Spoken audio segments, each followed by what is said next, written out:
Hello, welcome back to गुल की उड़ान। कैसे हैं आप लोग? आई होप आप लोग काफ़ी अच्छे होंगे। जैसा कि आप लोगों को पता है कि यूपी टेट की आंसर की जो है वो आ चुकी है। वो कल रात 8 जुलाई को ही आई थी, बट मैं अपना आंसर की नहीं देख पाई थी क्योंकि सर्वर डाउन। जैसा कि आप जानते हैं, जब कोई भी रिजल्ट या आंसर की वगैरह आता है तो सारे लोग एक ही साथ क्लिक करते हैं, जिसकी वजह से मैं अपना आंसर की नहीं देख पा रही थी। सबसे पहले उन लोगों को कॉन्ग्रेचुलेशंस जिसकी यूपी टेट क्लियर हो चुकी है, जिनका 90 मार्क्स एबव आ रहा है या 90 मार्क्स आ रहा है। और उन लोगों से मैं कहना चाहूँगी जिनका 1-2 मार्क्स कम आ रहा है तो प्लीज़ आप रिजल्ट तक का वेट कर लें। और पता नहीं मार्क्स कुछ बढ़े घटे, अभी इसके बारे में कुछ नहीं कहा जा सकता है, तो मैं कहूँगी थोड़ा सा आप वेट कर लें। जिनका मार्जिन बहुत ज़्यादा कम है तो मैं उनसे यही कहूँगी कि आप गिव अप मत कीजिएगा, आप अपनी तैयारी कीजिए और अच्छे से। सितंबर अभी आने वाला है, आपके पास 2 महीना लगभग है। आप सीटेट की तैयारी में जोरों शोर से लग जाएं, क्योंकि यूपी टेट तो क्लियर करेंगे तो सिर्फ यूपी के लिए ही आप एलिजिबल हैं, लेकिन आप सीटेट करते हैं तो हर जगह के लिए एलिजिबल हो जाएंगे। तो प्लीज़ आपका पूरा फोकस सीटेट पे होना चाहिए। अब आज की इस वीडियो में मैं आप लोगों को बताने वाली हूँ कि मेरा यूपी टेट में क्या मार्क्स बन रहा है, क्या मेरा यूपी टेट क्लियर होगा या नहीं हो पाएगा, और क्या मैं सुपर टेट की तैयारी करूंगी या नहीं कर पाऊंगी। तो सबसे पहले, जैसा कि मैंने आपको बताया था कि रात में मैं नहीं चेक कर पा रही थी, दिन सुबह में मैं फिर कोशिश किया था कि पहले उठकर मैं चेक कर पाऊँ, लेकिन मेरी नींद नहीं खुली। स्कूल की टाइमिंग हो गई, स्कूल चली गई। स्कूल से आने के बाद मैंने चेक किया है तो मेरा जो मार्क्स बन रहे हैं वो 108 के अराउंड बन रहे हैं। हालांकि मेरा मार्क्स और अच्छे बनते, कुछ मैंने सिली मिस्टेक्स कर दिए मैथ्स में, और मेरा ज़्यादातर क्वेश्चन मिस्टेक हो गया इंग्लिश में। और जैसा कि मैं आप लोगों से कह रही थी कि मैं एग्ज़ाम देने नहीं जाऊंगी, और सच में यूपी टेट की मेरी तैयारी नहीं थी। मेरा मार्क्स 108 बन रहे हैं, ठीक है। तो यूपी टेट की मैंने बिल्कुल भी तैयारी में नहीं कर पाई थी, क्योंकि जब से फॉर्म फिलअप हुआ था थोड़ा बहुत मैंने पढ़ा था। देन उसके बाद जैसे मैंने बताया था कि मेरे रिलेटिव्स में शादी थी, और वो कुछ रिलेटिव्स ऐसे होते हैं जो खास होते हैं, जिसमें आपको भाग दौड़ ज़्यादा करना पड़ता है। तो मुझे बिल्कुल भी टाइम नहीं मिल पाया था। लास्ट के 1 हफ्ते में मैंने मतलब बहुत पढ़ा है, लेकिन फिर भी तैयारी मेरी उतनी नहीं थी जितना मैंने सीटेट में प्रिपरेशन किया था।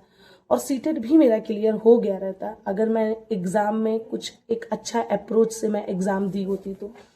खैर, सीटेट की बात अलग है। और यूपी टेट का मैं ये भी बता दूं, कुछ लोगों ने मुझे बहुत मोटिवेट किया था कि नहीं आप एग्ज़ाम देने जाएं। लक की भी बात है, बात सही है, लक की भी बात है, कुछ तुक्के सही भी हो जाते हैं। लेकिन मेरा तुक्का मैंने बहुत कम मारा है और तुक्के में मेरे कुछ ही सही हुए हैं।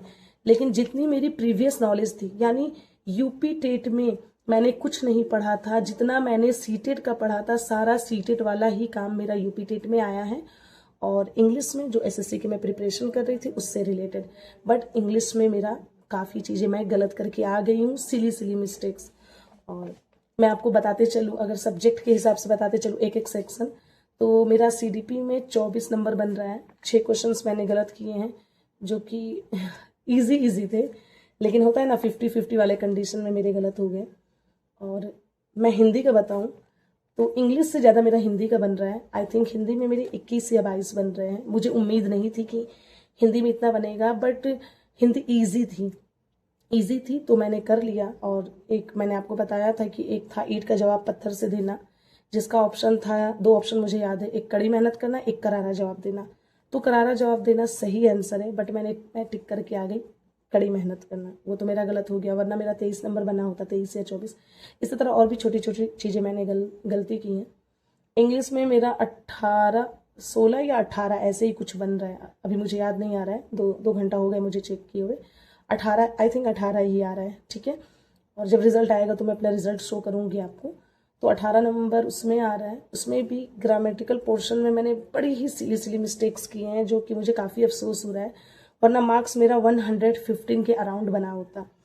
देन उसके बाद मैथ्स में मैंने बताया था, मैथ्स में मेरे बन रहे हैं 23 नंबर 23 नंबर बन रहे हैं। 7 क्वेश्चंस गलत, जिसमें 7 में एक क्वेश्चन जो मेरा सही था उसमें मैंने 2 बुलेट को मैंने फिल कर दिया है। एक तो क्वेश्चन वैसे गलत, एक क्वेश्चन का मैंने फॉर्मूला सही लिखा, लेकिन कैलकुलेशन में 3 से डिवाइड करना था और मैंने 2 से डिवाइड कर दिया।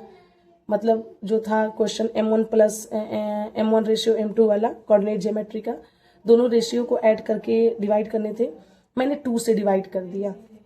तो 2 नंबर मतलब मेरे 25 नंबर तो एकदम 100% आए होते, तो 2 मेरा 23 नंबर बन रहा है, ये 2 नंबर मेरा एकदम मेरे हाथ में थे, जो कि मैंने एकदम गलती कर दिया है। बाकी के 5 क्वेश्चंस मेरे अटके थे, जिसका आंसर मुझे नहीं आ रहा था, और तुक्का मैंने मारा है, तुक्के में भी एक भी सही नहीं हुआ है, एक भी सही नहीं हुआ है।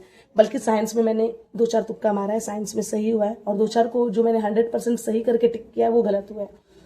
साइंस में भी मेरे 18 या 19 ऐसे ही नंबर बन रहा है। कुल मिला जुला कर मेरा 108 नंबर बन रहा है। हो सके रिजल्ट आने के बाद 1-2 नंबर इधर उधर भी हो सकता है, ठीक है। अब क्या मैं सुपर टेट की तैयारी करूंगी कि या नहीं, तो जी बिल्कुल मैं सुपर टेट की तैयारी करूंगी, और आज ही से मैं लग जाऊंगी। और अभी भी मैं आपको बता रही हूँ, हिंदी मेरा कमज़ोर है, चूंकि यूपी टेट का जो पेपर था 2 जुलाई वाला, वो ईजी था, मेरे लिए ईजी था, लेकिन उसे कुछ लोग मॉडरेट कह रहे हैं। तो जो तैयारी नहीं किए होंगे उनके लिए होगी। तैयारी मेरी भी नहीं थी, लेकिन जितना मुझे बेसिक नॉलेज था, बेसिक नॉलेज के ऊपर मुझे पेपर काफ़ी ईजी लगा था। मेरा अच्छा खासा 120 नंबर आ गया रहता, कितना भी गलत होता तो, लेकिन कुछ सिली मिस्टेक्स की वजह से मेरी गलती हो गई। अब मुझे तैयारी करनी है सुपर टेट। सुपर टेट में मुझे एक एक नंबर का ध्यान रखना है, मुझे हिंदी की प्रॉपर तैयारी करनी है, नोट्स बनाना है। साइंस का भी आधा नोट्स मैंने बनाया है, मेरी कॉपी कहीं गुम हो गई है, शादी वादी में मिल नहीं रही है, जैसे मिल जाती मैं साइंस का भी तैयारी करूँगी। जीके जीएस वो भी है आपका, सीडीपी है वो भी है, मैथ्स में 10-20 नंबर जो भी आ रहा है, अभी मैंने सिलेबस देखा नहीं है, वो भी मैं देखूंगी। और एक दिन मैं ऐसे ही सुपर टेट का मैं 2 दिन पहले मैं टेस्ट लगा रही थी मॉक, जिसमें मैंने लगाया तो मेरे 77 मार्क्स आए, और कट ऑफ जो जनरल का था वो दिखा रहा था 100 के अराउंड, ठीक है। तो कहीं ना कहीं मैं बहुत पीछे हूँ, मुझे तैयारी चाहिए। तो अब मैं सुपर टेट की तैयारी करूंगी, और सिर्फ सुपर टेट नहीं, C TET plus super TET. अभी सुपर टेट की नोटिफिकेशन नहीं आई है, तो साथ साथ आधा टाइम मैं सी टेट और आधा टाइम मैं सुपर टेट को डिवाइड करूंगी, बट फोकस ज़्यादा मेरा सी टेट पे ही रहेगा। सी टेट पे सीडीपी मैं दोबारा पढ़ रही हूँ, हालांकि सीडीपी मेरी अच्छी हो चुकी है, और हिंदी पेडागोजी, इंग्लिश पेडागोजी की मैं नोट्स बना रही हूँ, और मैथ्स ठीक है, मैथ्स में कुछ ज़्यादा करने की ज़रूरत नहीं है, बस पीवाईक्यू मुझे करने की ज़रूरत है, और आप लोग को भी मैं पीवाईक्यू ज़रूर कराऊंगी, लेकिन वीडियो को पूरा देखें, फुल वीडियो, और सारा का सारा मैं करा दूंगी। और रह गया साइंस, साइंस पे मेरा थोड़ा फोकस करना है। मैथ और साइंस मिलाकर मेरा 41 नंबर हो रहा है, 23 प्लस और 23 मैथ्स में और 18 साइंस में, 8-3-11, 41 नंबर बन रहे हैं। खैर, जिनका हो गया उनको कॉन्ग्रेचुलेशंस, और प्लीज़ कमेंट सेक्शन में बताएं कि किनका कितना मार्क्स आया है, कितने मार्क्स से रह गए। नहीं, अगर आपका यूपी टेट रह गया तो आपको टेंशन लेने की ज़रूरत नहीं है, आप अपनी तैयारी और अच्छे से करें, क्योंकि पिछली बार मेरा भी सी टेट रह गया था, और मेरी बहुत बड़ी कोताही की वजह से रह गया था। आप कभी भी एग्ज़ाम देने जाए ना, मेरी बात माने, जो मेरे कलीग्स ने भी मुझे बताया था, लेकिन मैंने माना नहीं। हिंदी माना नहीं का मतलब, मैंने सोचा था करूँगी भाई, लेकिन एग्ज़ाम के टाइम में भूल गई। आप हिंदी इंग्लिश सेक्शन वाला पहले करें, उसके बाद आप सीडीपी करें, देन साइंस, लास्ट में मैथ्स अटेम्प्ट करें। मैथ्स आपकी बहुत ज़्यादा अच्छी है, तब पहले मैथ करें, कि अगर आप मैथ बहुत जल्दी कर लेते हैं तो, ठीक है। और उसमें सीटेट वाले में मैंने क्या था कि सीडीपी में मैंने 45 मिनट का टाइम ले लिया, और मैथ्स में भी मैंने बहुत ज़्यादा टाइम ले लिया है। साइंस को तो ढंग से पढ़ा ही नहीं, बस एक बार क्वेश्चन पढ़ी, समझा ना समझा बस टिक करते गई। हिंदी इंग्लिश मैंने कुछ नहीं पढ़ा था, ऐसे ही तुक्का मार के आ गई थी, 5-10 नंबर 12 नंबर ऐसे ही आ गए थे। हालांकि मॉक में मेरा 110-115 नंबर बन रहे थे। और हाँ, मॉक टेस्ट कहाँ से लगाए, कैसे लगाए, कब लगाए, इसके बारे में भी फुल डिटेल्स मैं जरूर बताऊंगी। और सीटेट से रिलेटेड कुछ भी आपको जानकारी चाहिए तो प्लीज़ बताइएगा। निकला मेरा सीटेट नहीं है, लेकिन नॉलेज मुझे बहुत हो गई है कि कहाँ पे क्या गलतियाँ हो रही हैं, कैसे करना है, क्योंकि जितना मैंने तैयारी की है। तो सीटेट भी एक ऐसा पेपर है कि आप फर्स्ट अटेम्प्ट में बहुत आसानी से निकाल सकते हैं। हालांकि मेरा नहीं निकला, लेकिन निकल जाता, लेकिन कुछ मेरी ही गलतियों की वजह से नहीं निकल पाई, टाइम मैनेजमेंट नहीं कर पाई। लेकिन यूपी टेट में मैंने दिमाग में रखा था कि जो गलती मैंने सी टेट में किया है वो गलती मुझे यूपी टेट में नहीं करना है। खैर, और अब सी टेट की तैयारी की जाएगी, और जो चीज़ आपको सी टेट से रिलेटेड क्वेरी चाहिए तो आप प्लीज़ कमेंट सेक्शन में बताएं, और मैं भी आपको मदद करूंगी, और जो मुझ में कमी होगी वो आप मेरी मदद करेंगे। मेरी साइंस थोड़ी सी कमज़ोर है, तो आप उसमें मुझे मदद करें। साइंस में कहने का मतलब फिजिक्स स्ट्रांग है, बायो भी ठीक ठाक है, केमिस्ट्री ठीक है, और बायो भी ठीक ठाक है, फिजिक्स बहुत अच्छी है, ठीक है। मैथ्स में मैं आपको हेल्प करूँगी। खैर, आज के लिए बस इतना ही। टेलीग्राम चैनल ज्वाइन करना ना भूलें। बाय।